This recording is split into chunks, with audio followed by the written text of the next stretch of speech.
Do you know how many Peter Pan movies there are? There are films that follow the origins of Tinkerbell, Wendy, Hook, or Peter himself. There are dark and gritty adaptations, and even adaptations which focus on the making of the story. Peter Pan has made his way into movies, television, radio, theater, novels, and more. Although defining an exact number of Peter Pan stories would be impossible, I have, over the past few months, watched 34 Peter Pan films, about 30 too many. In today's episode of When the Pictures Got Bigger, I'm going to attempt to rank all 34 stories, contextualizing them as I go and letting you know which are worth watching and which are worth skipping. I had to draw the line somewhere. I'm not covering local theater plays that you might have a DVD of in your living room, nor am I covering television shows which feature Peter in an episode or two. For this deep dive, we're looking at films about Peter Pan, or about the making of Peter Pan, as well as TV shows that have been turned into movies. By my count, there's 34 of them, but results may vary. I tried to cover absolutely anything you might consider a Pan adaptation, as a way to get ahead of the curve and ahead of comments saying I missed this film or that film. You'll see, some of these are incredibly obscure.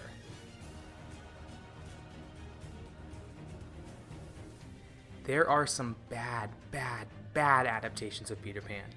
I knew that going into this challenge, but after watching these films for close to 2 months now, it takes a truly special film to be considered the worst of the worst. However, there's one film which is notable, as it's the only one to give me literal nightmares, and that is Peter Pan: The Quest for the Neverbook.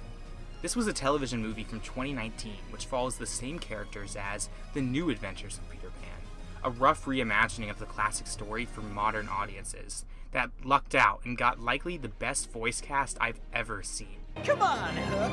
Don't tell me you and your crew made it all the way over here just to get your butts kicked again! This film follows Hook as he attempts to thwart Peter once and for all by releasing an army of Choombas, I guess? As we'll soon cover, there are bad Peter Pan stories, but at least there's still the story of Peter Pan, starting with Peter entering the nursery, and then followed by him whisking the darling children to Neverland. It's a classic for a reason. Where the really bad adaptations are those that seem committed to telling some new story, complete with Choombas. And what's almost as bad as Nightmare Fuel, the darker reimaginings. Pretty much the entire bottom half of this list is a mixture of darker retellings and low-budget TV movies, which is par for the course for public domain stories. When it costs nothing to tell the story of Peter Pan, a lot of companies substitute creativity for shock value, asking base-level questions like, what if Captain Hook were an abuser? Or, what if Tiger Lily were an exotic dancer? These basic ideas are almost never expanded on. In The Lost Girls, we see 4 generations of women who have gone to Neverland with Peter, reflecting on their memories with him. As mentioned, this goes to dark places, with Peter being the equivalent of an abuser as he manipulates each generation of darling girls. The plot never really expands beyond men bad, women good, and even the technical aspects leave much to be desired. Wires are seen in flying scenes, the acting is mediocre at best, and even talents like Vanessa Redgrave seem terribly depressed to be there. But, with 2 films down, we now leave the irredeemable and enter the aggressively mediocre. In the grand scheme of things, I'm fairly easy to please when it comes to content. As long as I find something enjoyable, it's enough for the film to leave the F tier and enter the D tier. These next picks aren't good by any means, but they have something to them I'm fine with, whether it be a little bit of charm, or 1 or 2 fun scenes, or maybe they just don't actively make me recoil. Whatever it is, these films pass, but not with flying colors. From the genius minds of Peter Pan and The Quest for the Neverbook comes Peter Pan's The New Adventures. I mentioned that this was part of a television show, which is true, and The New Adventures is the television show. That should be great news, because as a disclaimer, I'm only covering Peter Pan films here. That means no episodes of Once Upon a Time featuring Peter Pan. However, unfortunately for my sake, in an effort to increase DVD sales, the legendary filmmakers responsible for this series decided that the first several episodes of the show could be recut to form a feature-length film. All of my issues with Quest for the Neverbook are here again, from the bad voice acting to the shoddy animation, but at least this is J.M. Barrie's story here. We get the Pan staples, but as I was watching this, I was reminded that there are a few other television shows based on Peter Pan that have received films, and I realized I'd have to watch Jake and the Neverland Pirates, Neverland Rescue. As someone who was still watching Disney Channel around the time of Jake and the Neverland Pirates, I can confidently say I was never a fan. It was too young for even Disney Channel standards, and nothing about the show really interested me. That's why I was heartbroken to find out that they did technically make a film back in 2013. Just like the New Adventures, it's tough to really call this a film when it's really just more akin to a 90-minute special. But man, was I watching the clock during this the entire time. When I set out to do this challenge, I was excited for unique perspectives and dives into characters I hadn't heard of. But the characters of Izzy and Scully are not what I had in mind. The only reason this isn't lower is that it feels pretty weak to hate on a special that is clearly and undoubtedly not made for me. The target audience here is likely 5 and under, and I think the joke is on me if I sit here and try and genuinely critique the filmmaking techniques here. I will say that the cinematography felt uninspired, and the inciting incident lacked character motivation, but at least it made more narrative sense than Peter Pan and Wendy from 2015. Are you noticing a trend here? The first Peter Pan film came out in 1924, 100 years ago, yet all of the bottom 5 came out in the 2010s or later. It's almost as if in this explosion of content we're currently in, there is also an explosion of bad public domain remakes desperate to use audience recognition to boost viewership. Peter Pan and Wendy certainly falls under those trappings. It's clear that this TV movie hedged almost all of its bets on the fact that audiences would tune in simply to see the classic Pan story. This one takes the perspective of Lucy Rose, a little girl sent to a children's hospital with a heart condition, where she wows her fellow patients by regaling them with tales of a boy from Neverland named Peter Pan. I suppose it's sweet, if not a little too sappy at times. The color grading is also really grating. I don't know why, but so many Peter Pan films feel determined to take such a colorful tale and paint it in muddy blues and grays. It doesn't impress. The only thing that impressed me was Stanley Tucci's Captain Hook. Why was Stanley Tucci in this low-budget television film from a decade ago? I have no idea, but as one of his biggest supporters, I was glad to see the man collect an easy paycheck. In all honesty, this was better than the number 29 film, but I had an unhealthy amount of nostalgia for Return to Neverland. I have no way of verifying this, but this 2002 direct-to-DVD sequel to Disney's Peter Pan is quite possibly my first introduction to the world of Neverland. As someone born in 2001, my family had this DVD on repeat, and I'm one of many thousands of children that will forever remember Jane escaping World War II's bombing of the London streets. I don't know why Disney felt the need to open so dark, but I still think that that's the best creative decision in this genuinely rough movie. The animation is arguably the worst we've ever seen, including the New Adventures. It's normally fine, but given that this was 2002 and companies had just started experimenting with computer-generated animation, there are a few scenes in this that just look for yourself.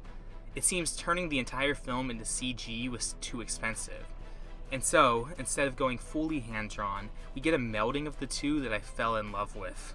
Return to Neverland follows Jane, Wendy's daughter, as she gets kidnapped to Neverland after being mistaken for Wendy by Hook and Smee.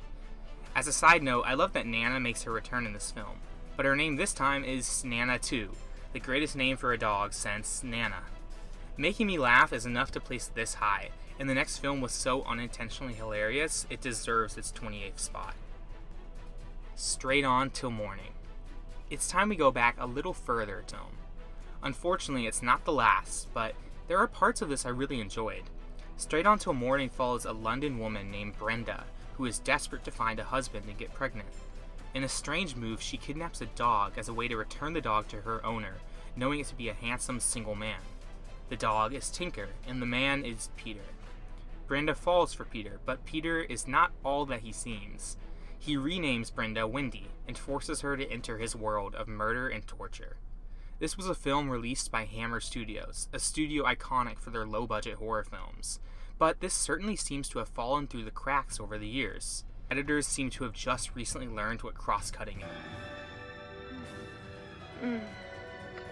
Its humor and charm are what takes it a little further from the bottom spot.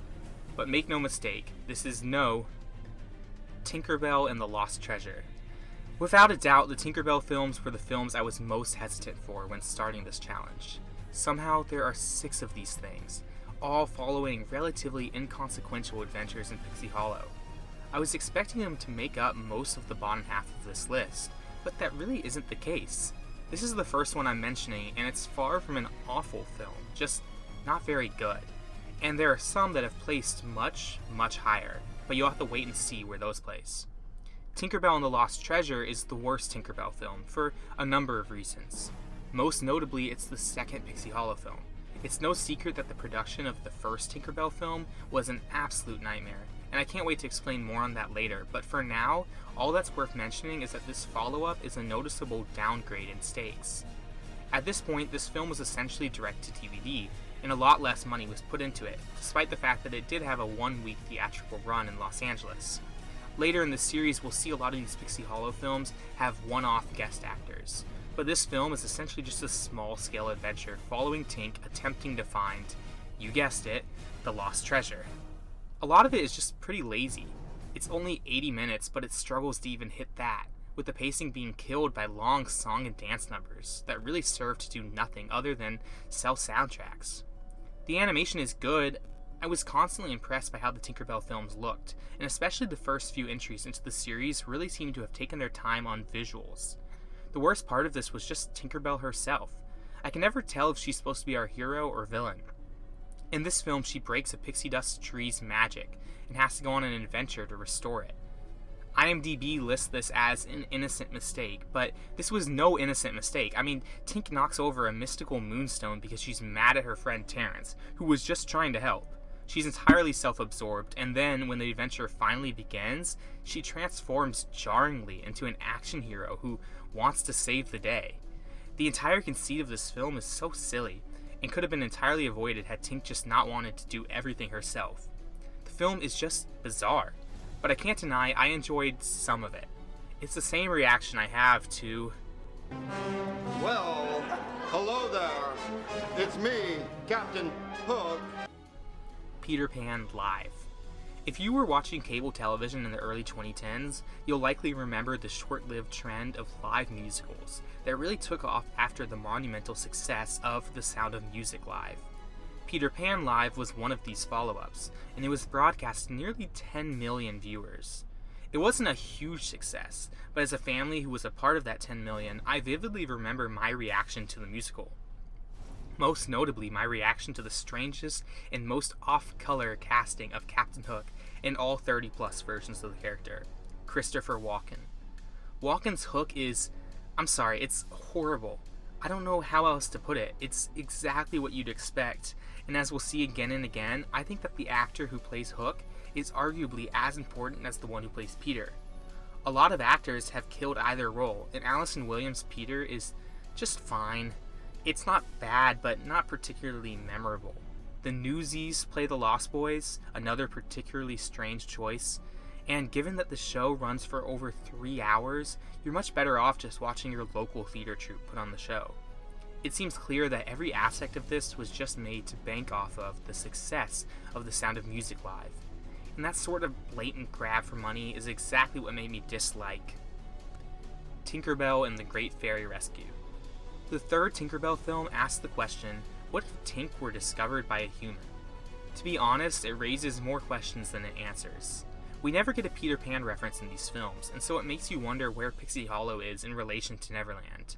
In this, Tink gets lost in the London countryside, which is about as normal a place as you can go, yet Pixie Hollow is constantly portrayed as a place full of magic and pixie dust. It's another example of a film that could be completely avoided had Tink just not been completely self-absorbed and listened to her friends. Tink's friend Vidya gives her no less than 5 warnings to avoid a fairy trap, but Tink decides to ignore all of this and risk the lives of not only herself, but the entirety of Pixie Hollow. Also, the characters seem notably lazier in this. The adult father figure's lines seem ripped straight from a Hallmark movie. He is the businessman, and there's nothing he likes more than business, work, and money. It's all pretty average, and given that it was the third entry in the series, it just made me wonder why it was made, if not solely for DVD sales. which most definitely was made for that sole reason. Still, these Tinkerbell films aren't terrible. They're clearly made to be family films instead of kids' films, a distinction that is very important and very much appreciated when watching things like Jake and the Neverland Pirates. What is most definitely not made for kids, though, is our next film, 2003's Neverland.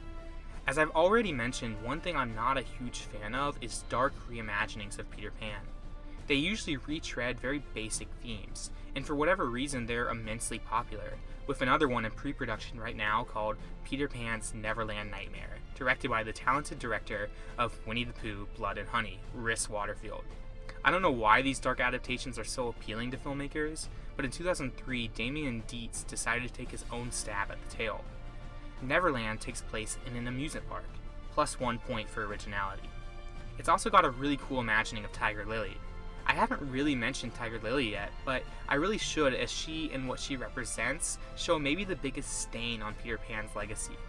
Tiger Lily is a part of the tribe of natives to Neverland, and she is usually portrayed as the stereotypical Native American, with her tribe donning feathers around their caps and with skin painted dark red.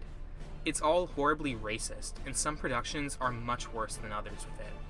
However, while Tiger Lily is usually a knock on most Pan stories, it's actually a plus for Neverland, as Lily is portrayed by a drag queen, and she gives a really good performance as a part of a nightly show.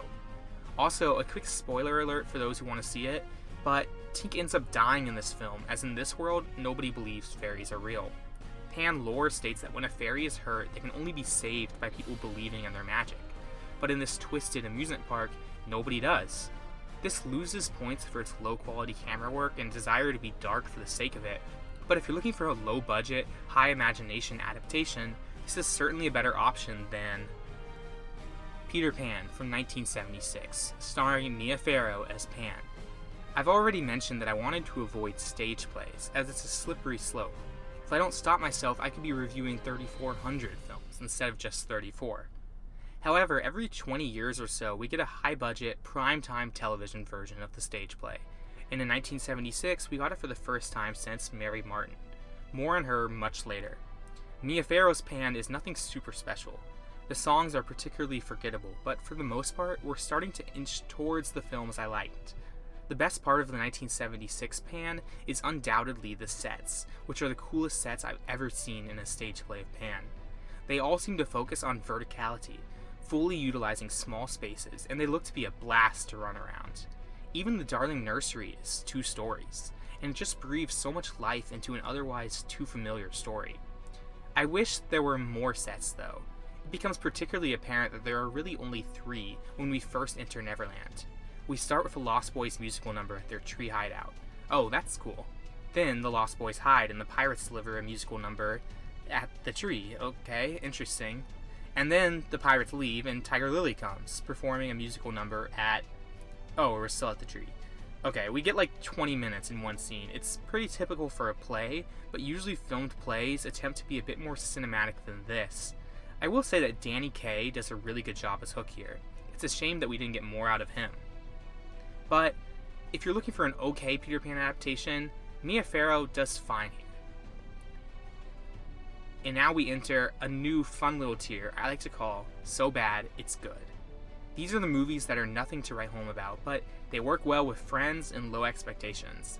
I am giving this title to 7 films, from number 22 to number 16.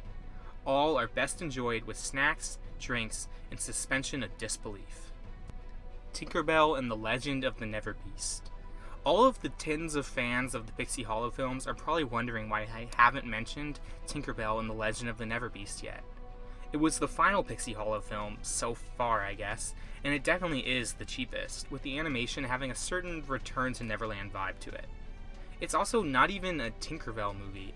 I don't know if Mae Whitman was tired of playing Tink or what, but this is definitely a Fawn movie. I haven't mentioned Fawn yet, because why would I, but she's a relatively minor fairy that is voiced here by Jennifer Goodwin, the third woman to play the role in 6 films, after America Ferrera bowed out at 1 film, and Angela Bartis left after 4. This film is also notable for how poorly it did, effectively bankrupting Disney Toon Studios.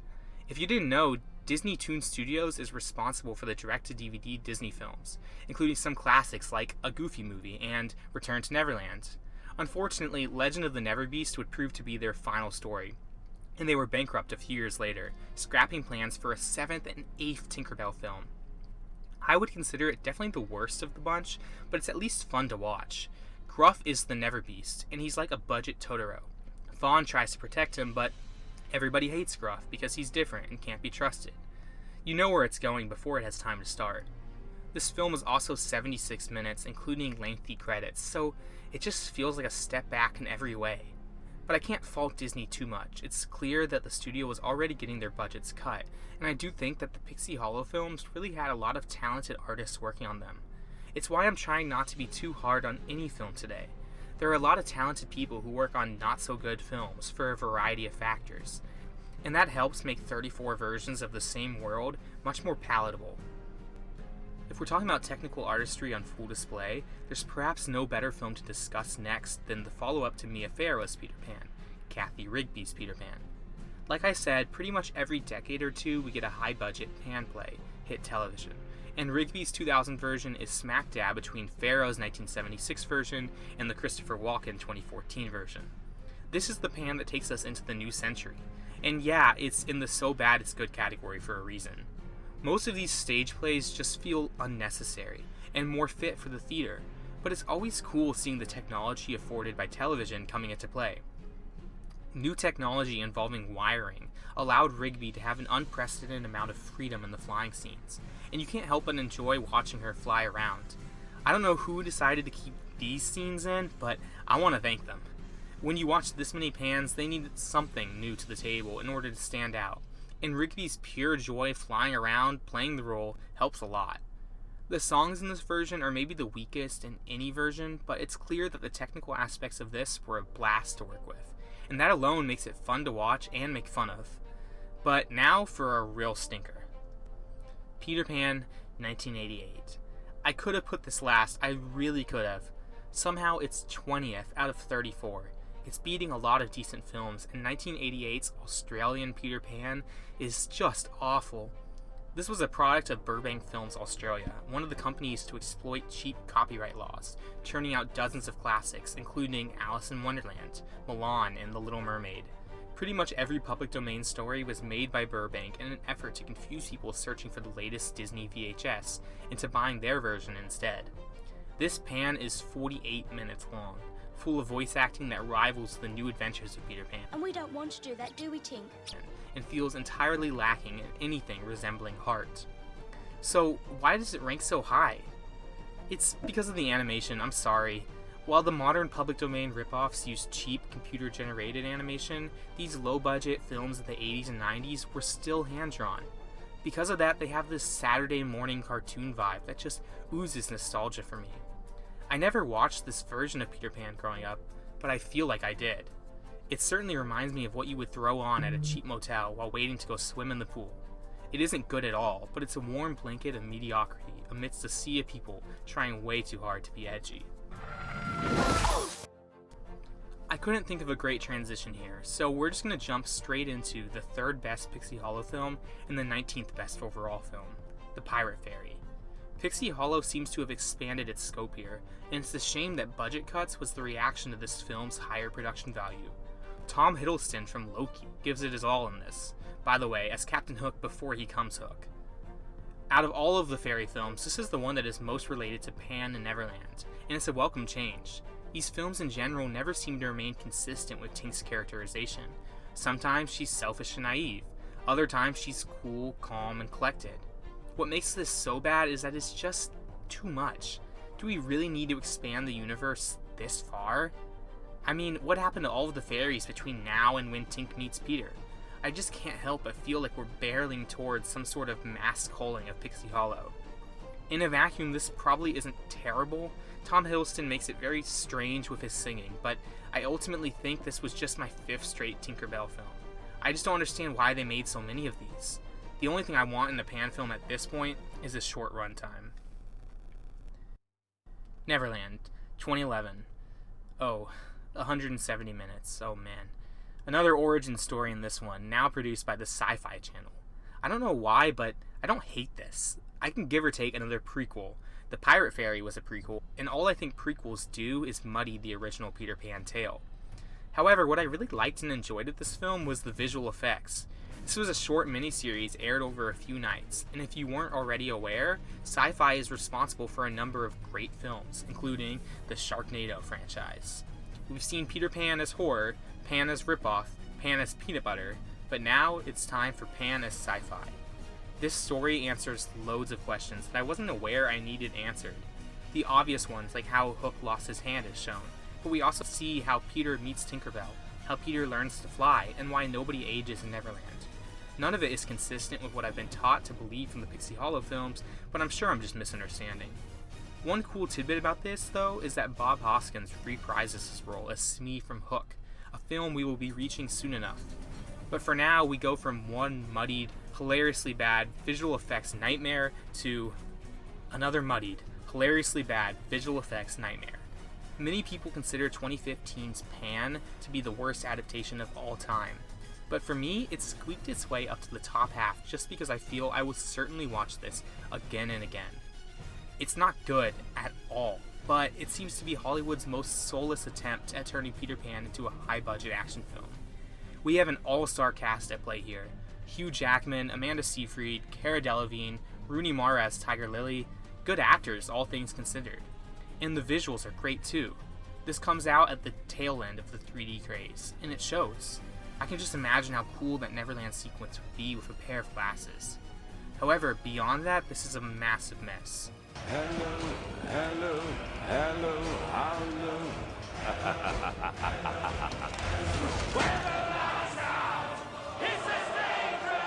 Have you ever wanted to see pirates sing Smells Like Teen Spirit by Nirvana? No? Well, if you don't like random and pointless needle drops in your films, rest assured that by the hour mark, the film completely abandons its musical beginnings without explanation.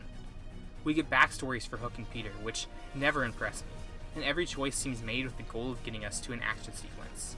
This is Peter Pan if Pan were Jack Sparrow, and that isn't a good thing. Big budget Peter Pans almost never work. The story is just too intimate to be so grand, and that's the exact problem plaguing Hook by Steven Spielberg. This is one Pan adaptation that I think a lot of people will have lower than me, and a lot will have higher. Unfortunately for me, it rounds out the so bad it's good category, because I don't think it's anything to write home about. Robin Williams is an okay Peter, but apparently Michael Jackson really wanted the role, and despite the fact that the filmmakers had no interest in casting him, I think he could have added something fun here. The script to Hook is severely lacking. For a film called Hook, Peter is still our main character, and that title alone shows to me a pretty fundamental misunderstanding of what they were trying to do here. Every aspect seems focused on making a sequel to Peter Pan to end all sequels, but I've never been taken by additions to the Pan story. In this, Peter has left Neverland and begun to grow up, and he's a businessman who would get along very well with Lizzie's dad from Tinkerbell and the Great Fairy Rescue.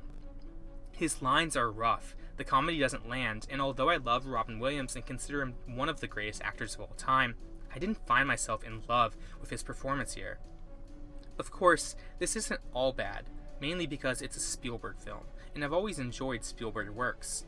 But this falls under similar issues to something like the BFG, when Spielberg tries to add his own spin to an established visionary's work.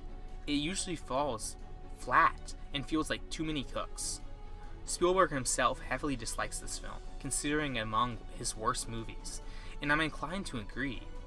Dustin Hoffman is great, but he's also my favorite actor of all time, and he's never not been great. We'll actually see him again later on, and we'll see that this is not his best Peter Pan film. Julia Roberts tries as Tinkerbell, but the visual effects held me back from truly getting absorbed by her performance. So why does this rank so high, relatively speaking? For a lot of the same reasons other lesser films have ranked up here. It's a blend of nostalgia and enjoyment. Despite a slow beginning and an overlong middle, these big budget pans feel as though they were created in a lab with the intent of maximizing enjoyment. The swashbuckling and especially the Lost Boys come across as very earnest and really help carry this. Ultimately, this is not a good film, but it's one I can't help but enjoy for all of its missteps. And as we work our way out of the bottom 20 or so, we enter the top 15. In my opinion, there are 15 pretty good Peter Pan films. We're not quite at the great ones, but we're in the B tier or so. And before we make our way to the A and S tiers, I want to give some love to a franchise that I've spent a lot of time making fun of. There are 2 Tinkerbell films I haven't yet discussed, and they occupy spots 15 and 14 on this list. There's Tinkerbell in 15th and Secret of the Wings in 14th. Both are, in my opinion, the 2 clear best films in the franchise, but Secret of the Wings is slightly better for me. Tinkerbell as a franchise should never have worked, and it almost didn't. If you know anything about the making of the 2008 movie, you'll know it was a mess. It was made under the supervision of Pixar's John Lasseter, who at the time had recently begun work with Disney after they merged with Pixar. At one late stage in Tinkerbell's production, he called the film virtually unwatchable and shelved it. We don't know much about that version of the film, but we do know it was set in a London where all children had lost their imagination, and that it ended with the fairies going to watch a performance by the Pixie Chicks, so I don't know what to do with that information. The film underwent over 24 script rewrites and a dozen directors, and it was considered so bad at points that if released, it could ruin the Disney brand.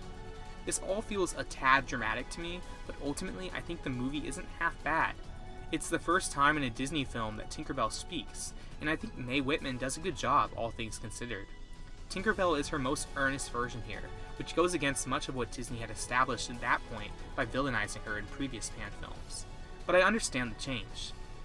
The film is okay. It sets up Pixie Hollow as a pretty neat place, and the story of Tinkerbell essentially causing the Industrial Revolution and putting skilled workers out of jobs is pretty funny when you think about it. Also, for such a low budget, the CG work is pretty impressive visually, and I think it's the second best looking film in the entire franchise. But Secret of the Wings beats Tinkerbell in almost every way. I was thinking about it, and of these 34 films, I've only seen one in theaters, and that's Secret of the Wings. And it didn't even get a wide release, but its 2012 limited run coincided with my family's first trip to Los Angeles. And as a huge Disney fan at the time, I really wanted to go to Disney's El Capitan Theater. Reluctantly, my parents agreed, and ended up taking my brothers and I to see the 4th film in the Pixie Hollow franchise.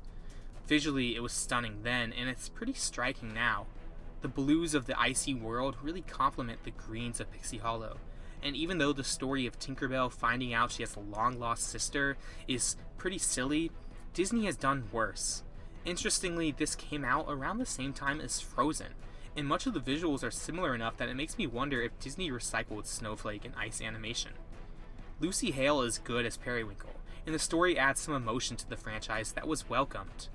It probably helps too that my expectations for this franchise were fairly low at this point, and the nostalgia of having seen it in theaters helped boost this sweet 4th entry. Overall, as I wrap up this mini ranking within a ranking, I'd say the Pixie Hollow films aren't half bad. The animation and voice acting are both higher profile than I remembered, and there's enough variety and storyline that no 2 films feel the same. Ultimately, for young kids, I'd recommend Pixie Hollow over The New Adventures, or Jake and the Neverland Pirates, or Discount Peter Pan any day. There are still 2 animated Peter Pan films I've yet to mention, but for now, we'll return to the live-action world of... Peter Pan is, put simply, the Russian Peter Pan. It's essentially as straightforward an adaptation as they come, but, as I've mentioned, unless you add something meaningful, I prefer adding nothing at all. This version adds such a really cool sense of innocence that is rarely seen in Peter Pan adaptations.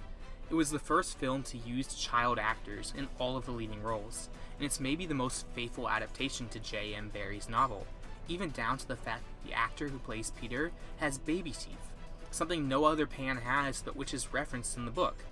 The children seem to be having a blast too. In all of the dance numbers, it seems as though the filmmakers allow them to just go wild and enjoy themselves. It feels like there's no choreography at times, and that's a good thing. There are parts of this that aren't great, and the Tiger Lily scenes are maybe the most offensive of any version, bar none. That takes it down several notches, but I still did find myself smiling at just how charming this was. It was all filmed on location, and its low budget adds to its appeal. Ultimately, this doesn't stand out in any major way, but it does just about everything right. And now, the most recent Peter Pan. I'm highly cautious when it comes to Disney's live-action outputs, along with most of the rest of the world. Every once in a while, I find myself tolerating them, but I've yet to come close to preferring a live-action remake over the original. and as this narrowly creeps into the 12th position, you may notice that trend has yet to be broken. I was optimistic when I heard David Lowery was tapped as director, as I thought the Pete's Dragon remake was genuinely charming, and The Green Knight was one of my favorite films of 2021. Then, as casting news started to release, I found myself on the verge of excitement. Then the trailers were released, and I came back to reality. There is yet to be a remake of a Disney film that opts for more color. Instead, they all seem to crank the blues up to 11 and muddy the audio so that subtitles are a must. They also up the runtime and spend ages on the visual effects. I don't doubt that very talented people worked on this, and I think that those people should be pretty proud of themselves for working relatively well in what I imagine is an extremely narrow creative spectrum. But Peter Pan and Wendy left me with the same thought I always have watching these films. I'd rather watch the original. Jude Law is good as a more grounded Hook, but the real star of the show is Ever Anderson as Wendy, who nails, in my opinion, the hardest role in Peter Pan to nail. Wendy is by far the most nuanced character in Pan. She lies in a very strange mix of motherly and naive. It's not easy to pull that off effectively, but Anderson does.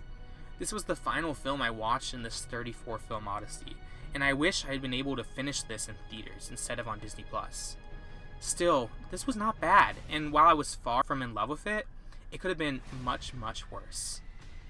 And now, narrowly missing the top 10, Peter Pan from 2003. Some people won't like this just missing the top 10, but the 2003 Peter Pan is really good nonetheless.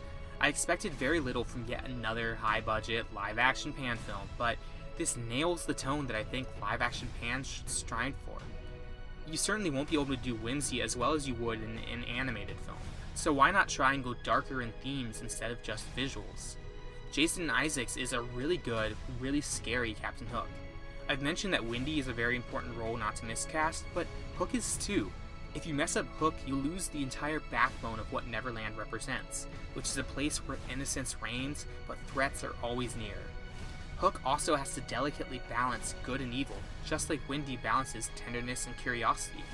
But Isaacs understands the assignment, and in addition to giving a great performance, I really like the costume design on display. This is the first time we see a wildly different outfit for Peter. And although I thought Jeremy Sumpter left a bit to be desired, his outfit was perfect. This film isn't perfect. One big issue in live-action family films is the desire to speak more academically, and I don't really understand why. There are also shockingly bad visual effects in the scenes on the way to Neverland. I understand it was the early 2000s, but the flight to Neverland has aged like fine milk, and it took me out of the movie completely. Still, the pacing is pretty good, and this is the film that utilizes Neverland's mermaids better than any other. They are sirens in this version, and they genuinely terrified me. I know a lot of people consider this among the best versions of the story, and while it has its faults, I'm inclined to agree. And now, the top 10. Starting off with probably my most controversial inclusion of any film today, we have The Lost Boys from 1987 in the 10th position. I know and understand the idea that this isn't a Peter Pan film, but I'd argue it's close enough. We have Hook, we have Tinkerbell, we have Wendy, we have the Lost Girls, so why not the Lost Boys? At this point, the only character yet to have his own film is Smee. And yes, the Lost Boys doesn't really focus on the Pan story we know, but it is a Pan film. Screenwriter James Jeremias had this to say: "Since Peter Pan had been one of my all-time favorite stories, I thought, what if the reason Peter Pan came out at night and never grew up and could fly was because he was a vampire?" And while that isn't fully evidence of this being a Pan film, the title is clearly a nod. And come on, after watching nearly 3 dozen versions of an almost identical story, I wanted to revisit a film that I suspected could be better than I remembered. But what do I think of The Lost Boys? Well, its best aspects are also its biggest attractions. This is the most 80s film ever made. It's got everything from slicked back hair to awesome needle drops and the slick vibes that everyone associates with the decade. Because of that, your opinion on the film is going to be heavily entwined with your opinion on that style. For me personally, I don't mind the 80s look and feel. I think it's cool and it makes me feel as though I was alive in a time I wasn't, but it definitely makes this feel dated. We're approaching 40 years since this film was released, but there's one film we've yet to discuss that is 100 years old and feels more modern. The Lost Boys is still worth your time though. If you aren't familiar, The Lost Boys is part coming of age, part horror. It follows a family who moves to California and their run-ins with the local boys, who may or may not be a cult of vampires. It's a fun twist on an established formula, and if I had nostalgia for it, I think it very easily could have made my top 5.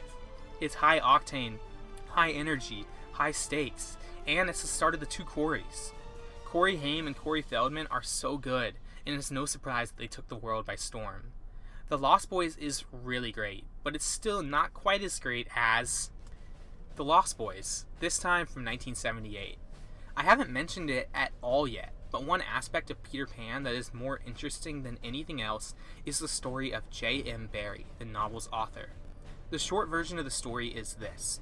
Barrie met the Davies family, including the Davies children George, Jack, Nico, Michael, and Peter. Barrie became extremely close to the family and the children, and they inspired him to create the character of Peter Pan. Eventually, the Davies parents would both pass, and Barrie adopted the sons for himself. It's a sweet, tragic story, and it's been the subject of 2 adaptations. One is the 1978 version of The Lost Boys, and the other is Finding Neverland, one of the most famous films I've yet to discuss. 1978's version isn't quite as strong as Finding Neverland, but the story is just so sad and sweet.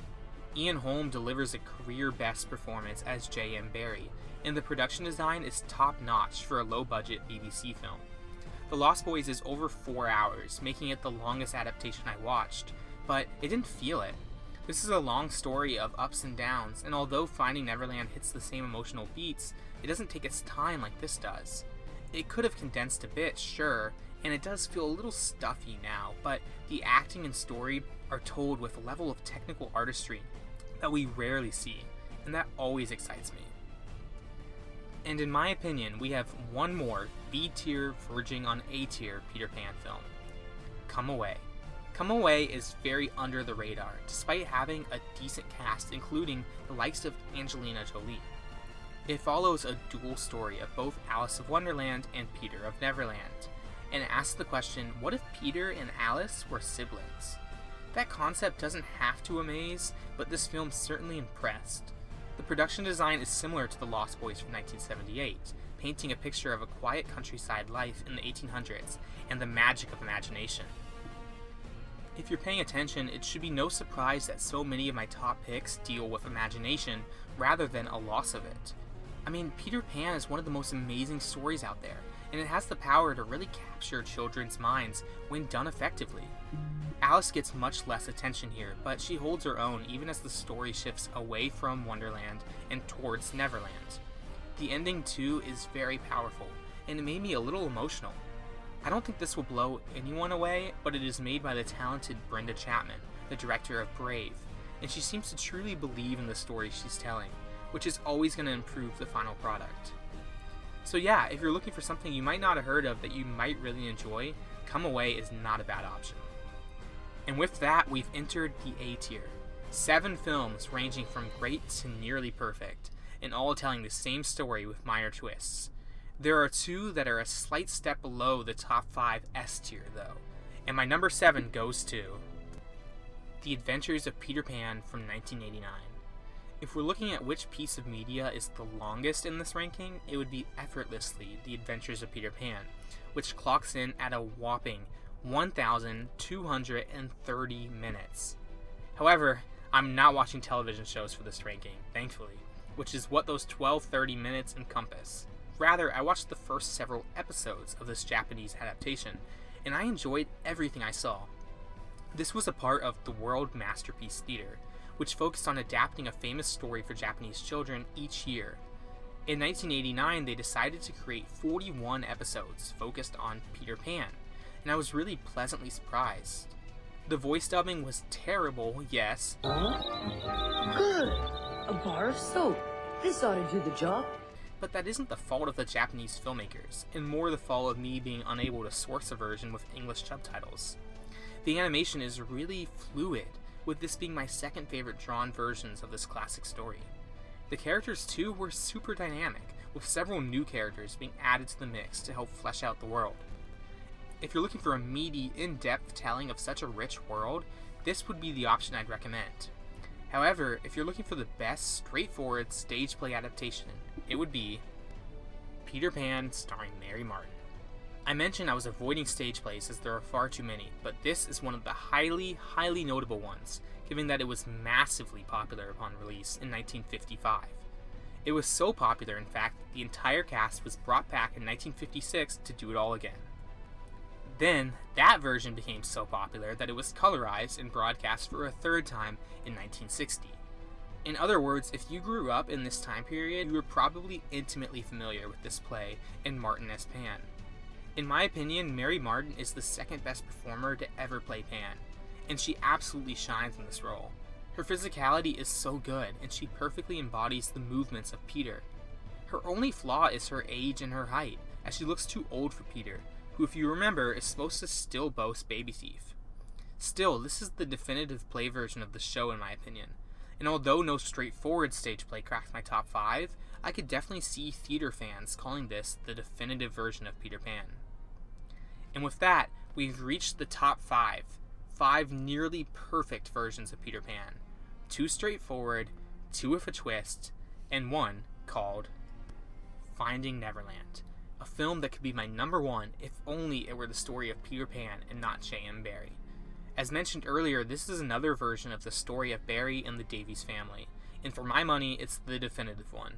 Johnny Depp, Kate Winslet, Dustin Hoffman in his post-Hook Pan role, and Freddie freaking Highmore as Peter Davies. Freddie Highmore is so good in this role, and he absolutely deserved the incredible acclaim he received. He was so good here, in fact, that Johnny Depp said he would only appear in Charlie and the Chocolate Factory if Highmore were cast as Charlie, which he was. Highmore still acts today with his own show called The Good Doctor, but he may have peaked here. Hoffman is great, Winslet is great, but Depp is fantastic, and it's maybe my favorite Depp performance too. I love Johnny Depp's quieter roles, like What's Eating Gilbert Grape or Edward Scissorhands. He's far from bombastic, but he plays off of his co-stars so effectively. Also, as a side note, while writing this I learned of the tragic fate of Peter Davies, who was so ashamed that he was the moniker of Peter Pan that he threw himself in front of a train at age 63. This film received 7 Oscar nominations, including Best Picture, and it'll be sure to make you cry. It's fantastic, but it isn't quite the story of Peter Pan, which is why I'm ranking it lower than Peter Pan Goes Wrong from 2016. This is Peter Pan as a comedy, and it's really funny. It essentially acts as a spoof of all of the low-budget staged adaptations of the story, poking fun at older actors in younger roles, the drama that goes into casting and upstaging, and ultimately how a Peter Pan play can go so wrong. It has a very particular style of British comedy, with heavy emphasis on farces and wordplay over slapstick comedy. If you aren't into British humor, you may find yourself less invested. But if you're looking for a really smart and funny play on such an overdone story, this is great. Out of all the films I watched, this is the only one to take a comedic approach to Pan, and that alone makes it stand out effortlessly. It's difficult to explain just how repetitive this marathon could be at times, and so smart comedy and a genuine love for the material showed in Peter Pan Goes Wrong. In my opinion, there are several Pan films for every person, and if comedy is up your alley, this quick 65-minute show will not fail to enter your canon. But while comedy is a safe way to enter my upper echelon, it's too unique to hit my top 3. We have 3 films left: the 1924 silent version, the 1953 Disney classic, and Wendy from 2020. A lot of people don't like this low-budget, mumblecore version of Peter Pan, but I'm shocked by that, as I consider it the most beautiful version of the story, at the very least. Wendy was made by Ben Zeitlin, the acclaimed director of Beasts of the Southern Wild. This was his follow-up to that, and honestly, if you like that, you'll love this too. Its style is almost exactly the same. The camera is low, at the level of the children who inhabit this world. We see the story from their line of sight, and from their point of view.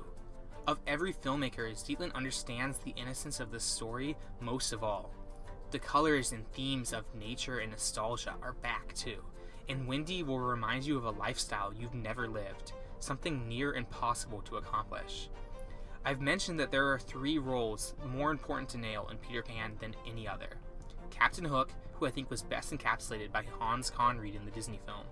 Peter Pan, who I think was best portrayed by Betty Bronson in the 1924 version, and Wendy Darling, who I think is best portrayed by Devin France here. Wendy is a young girl, and so many adaptations don't seem to understand that simple fact. She is not a foil to Peter, which so many stories depict her as. She is not overly mature for her age, or even a mother. She is a girl who is swept away by the magic that Pan gives her, and is torn between remaining a child forever in Neverland or growing up and taking care of the people she loves back home. She is the acrobat on the tightrope, balancing family and fun in her head and her heart. That role can only be done well when Wendy's childlike wonder is on full display, and France nails it. Wendy is colorful, she is an adventurer, but most importantly, she's a kid. And this 2020 version is the story that seems to understand that more than any other. At times, this is a tad artsy, which I understand does alienate children watching, but I don't think this film is made for kids. I think it's made for the adult Wendys out there, who look back on their childhood and wish they could escape there just one final time. If that's you, then this is your film. And in second place, we go to the only Pan adaptation overseen by Barry himself. Peter Pan from 1924. This 100-minute story could have been my number one for a variety of reasons, not the least of which is the fact that this is the version most similar to the original novel. Solely because of its release date, almost everyone who saw this was intimately familiar with the novel and stage play, both of which had taken the world by storm in the preceding decades. A film version was inevitable, which caused a worldwide search for an actress to play Peter. I haven't yet mentioned it, but if you've noticed one thing about the more faithful Pan versions, it's that Peter is almost always played by a woman. This is not a coincidence, as Peter's more innocent movements and light, airy way of talking were considered too difficult for adult men to pull off. Thus, women were usually delegated to the role, and Betty Bronson kills it here. Bronson is the Peter Pan in my opinion. It's no contest, and it makes sense when you consider the fact that she worked directly with J.M. Barrie himself. This was the only adaptation Barrie was alive to see, but unfortunately he wasn't really a fan of it, as he felt disappointed that filmmaker Herbert Brennan didn't fully utilize the potential of the cinematic medium. I am inclined to disagree, as I feel we definitely get some advantages. For starters, this is the first Peter Pan to depict Tinkerbell as a woman instead of just a ball of light, something that could only be accomplished by the use of close-ups. There is also the use of intertitles, which are ripped straight from the book itself. Still, I do see areas where film could have been better taken advantage of. Just like play versions, Nana is nightmare fuel here, when she could have been a real dog. And I would know, I played Nana in my own local theater version. Also, it's all filmed on sets with a single camera, making you feel as though you're in the audience. Still, it retains a level of magic that I don't often see in Pan films, and I think it's disingenuous to act as though it didn't improve on the play in any way. As mentioned, Branson is revolutionary, and her depiction of Peter is my favorite of all I have seen. It's worth mentioning that Branson and Barrie both took great inspiration from Maude Adams, who was the most famous actress to play the role on stage, and gave the role almost all of the mannerisms and visual flair we think of when we think of Peter Pan today. Adams is worth her own video entirely. Also worth mentioning is that this is the only silent version of the story, and it proves to me that dialogue is not needed to tell a film like this. Apparently, Walt Disney was so blown away by the magic of this film that he purchased the rights to it. He had plans to use it, revisit it again and again in order to help give him ideas for his own version of the story. Walt Disney's Peter Pan. I wasn't sure where this would place before starting this marathon, but I'm not shocked it's still my favorite. Like almost everybody, this is the version of the story I'm the most familiar with, and have seen the greatest amount of times. And in my genuine opinion, it's the best we've seen so far. The main reason it works so well is the animation. Disney's animators are unmatched in terms of skill. Just think of all the iconic characters they drew for this film. You can probably picture Smee, and Hook, and Wendy, and Tinkerbell. Even Michael and the Lost Boys are iconic visual imagery. The animation also perfectly suits Never Neverland, which is drawn and shown exactly how I thought Neverland should look, as the land just past the second star to the right and straight on till morning. Animation also helps to nail the physical comedy and movements of the characters. When we go to live action, every character is forced to be too stiff when the story requires them to be so fluttery. And of course, the music here is the best too. All of the songs, with the exception of one, are really good. I have to mention the depiction of Tiger Lily and her tribe though, which is a terrible, awful stain on an otherwise really perfect film. Knowing that Walt Disney was intimately familiar with the 1924 version makes the choice to scale up the racism even more disappointing. He kept the magic of the story the same, but upped the racism and the sexism of the battle between Tink and Wendy fighting over Peter. Wendy and Tink's characterization here is just not good. They're both boy crazy throughout, and after seeing so many positive depictions of the characters in other versions, it makes me sad to see them here. So yes, this isn't perfect, and I think the perfect Peter Pan is maybe impossible to find. That's one of the reasons I completed this massive undertaking of a marathon. Peter Pan is a phenomenal story, and it's no surprise that it's been told by so many visionaries and so many perspectives. I can't tell you what my Peter Pan is, because in all honesty, it's an amalgamation of so many of the top slots here. That's why for every film, I try to mention the good and the bad. No film is perfect here, but they all have some merit, even the bottom two. This challenge was so rewarding, and I hope it can give you some perspective into such a rich and fascinating legacy of films. If you made it this far, I would be so appreciative if you subscribed and check out some of my other videos. On this channel, I focus on shedding light on some of the classic films you may not be aware of, and another public domain deep dive is certainly in the cards for the future. What would you like to see? Robin Hood, Pinocchio, A Christmas Carol, The Little Mermaid? There are so many stories out there that are begging to be retold, and if you enjoyed this video, I hope you'll stick around and learn about them with me. And of course, until the next time, I'll see you at the movies.